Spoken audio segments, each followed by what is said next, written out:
Tahun 2025 menjadi periode penting perekonomian Indonesia di tengah masa transisi kebijakan dan ketidakpastian ekonomi global.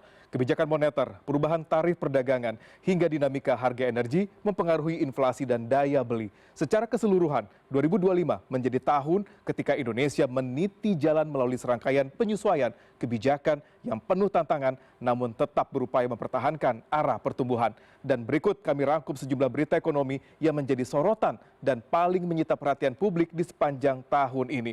Yang pertama, di awal tahun, Januari 2025, Cortex, Kementerian Keuangan melalui Direktorat Jenderal Pajak memperkenalkan sebuah sistem administrasi perpajakan terbaru yang dinamakan Cortex. Sistem ini diimplementasikan per 1 Januari 2025 dan berdasarkan laman cortexdjp.pajak.go.id sempat mengalami downtime.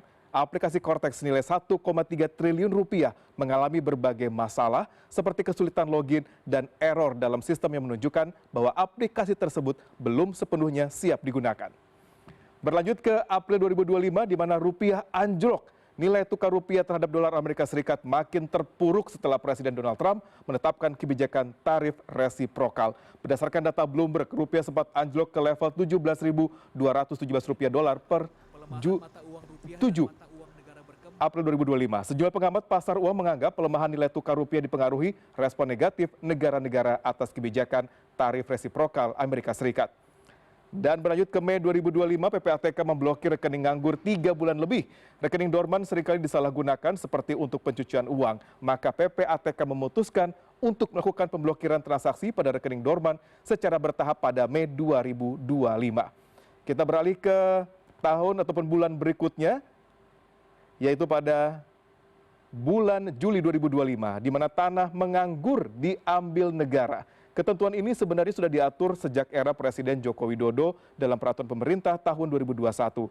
Namun isu ini mencuat kembali hingga menimbulkan kekhawatiran masyarakat setelah Menteri ATR Kepala BPN Nusron Wahid mengumumkan bahwa negara sudah mengamankan 1,4 juta hektar tanah telantar dan siap dibagikan kepada organisasi masyarakat. Next, kita beralih ke bulan Agustus 2025 terkait dengan tarif impor Indonesia ke Amerika Serikat 32%, di mana Presiden Amerika Serikat Donald Trump mengirim surat ke pemerintah Indonesia terkait kenaikan harga impor yang mencapai 32%.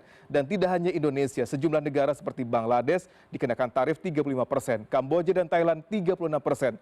Tarif impor berlaku pada 1 Agustus 2025. Namun Presiden Trump pada Selasa 15 Juli 2025 mengumumkan revisi tarif impor sebesar 19% untuk seluruh produk ekspor Indonesia ke Amerika Serikat. Next, di bulan September 2025 ada pergantian Menteri Keuangan Indonesia di mana Sri Mulyani resmi menyerahkan jabatan Menteri Keuangan kepada Purbaya Yudi Sadewa di Selasa 9 September 2025. Sebelumnya Purbaya mengisi jabatan Ketua Dewan Komisioner Lembaga Penjamin Simpanan atau LPS. Purbaya resmi dilantik Presiden Prabowo di Istana Negara, Jakarta pada 8 September sore. Dan di 12 September, Menteri Purbaya langsung membuat gebrakan dengan resmi menyuntik 200 triliun rupiah ke 5 bank negara. Dan itu menjadi bagian dari 425 triliun rupiah uang pemerintah yang selama ini disimpan di Bank Indonesia.